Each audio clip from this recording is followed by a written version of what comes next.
Alors, amortissement du bien immobilier, comment est-ce que ça se passe concrètement? Lorsque tu achètes un bien immobilier, tu vas l'amortir à la fin de l'année quand tu fais ta déclaration d'impôt ou alors l'année qui suit, disons comme ça. Donc, du coup, c'est un avantage fiscal qui est énorme parce que dans ta déclaration d'impôt, tu vas déclarer qu'il y a un certain montant qui a été décaissé. Pourtant, en réalité, ça n'a pas été le cas en fait.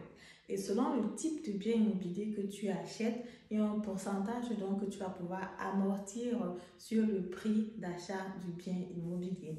Lorsque le bien immobilier est donc construit après 1925, tu peux comme ça amortir 2% du prix d'achat et ceci pendant 50 ans. Pourquoi? Parce qu'il faut l'amortir pendant 100 ans. Lorsque le bien immobilier est construit avant 1925, tu peux donc l'amortir pendant 40 ans. Donc, du coup, tu vas amortir 2,5% du prix d'achat. Donc, si on veut prendre un exemple concret, on va par exemple dire qu'on achète un bien immobilier à 100 000 euros qui a été construit par exemple en 1920, disons ça comme ça. Et puis là, tu vois donc que tu peux amortir 2,5%.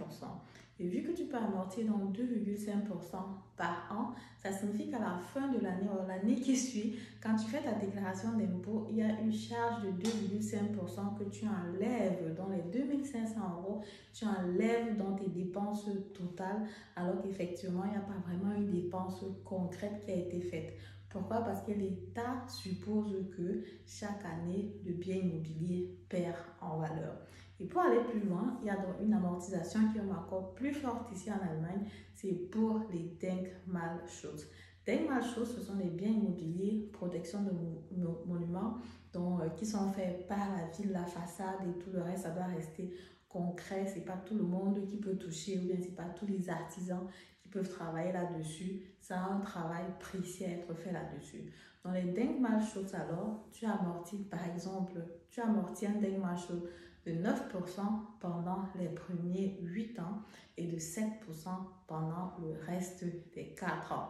Tu vois donc que tu peux avoir un retour fiscal assez important lorsque tu achètes un bien immobilier. C'est ce que je voulais partager avec toi dans cette chronique et à bientôt pour la prochaine chronique.